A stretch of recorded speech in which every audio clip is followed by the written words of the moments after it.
Petty revenge is best served remote. Petty revenge is best served remotely. I worked for a company where one of my colleagues was total meanie. Carl was impossible to work with, and he had already driven 4 or 5 other employees out of their offices. Management knew what was happening, and they decided not to assign a victim to his office. Carl actually boasted about it, saying, "If you are enough of an unpleasant person, you will get a private office." Those were his exact words. He even got a lock put on the office door so he could lock it when he wasn't in it. This fact is crucial.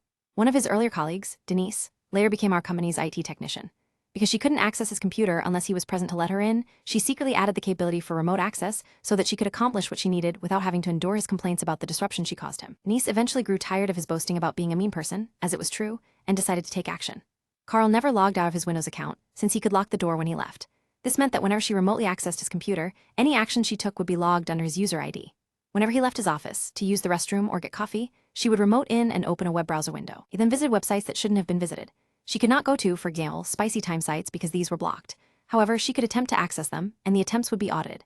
And other inappropriate websites, such as those related to player aids, were attempted and audit records generated.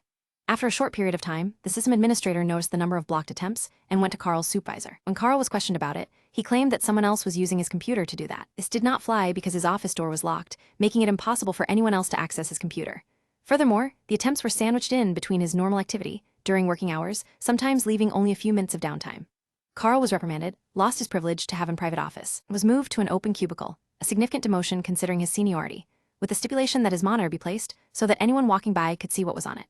Denise, as the IT person, was the one to relocate his computer to the cubicle, and she erased all evidence of the software that allowed her to remotely access his computer before installing it there, since she no longer needed to do so. Denise and I later started dating for a few months, and she confessed what she had done, swearing me to secrecy.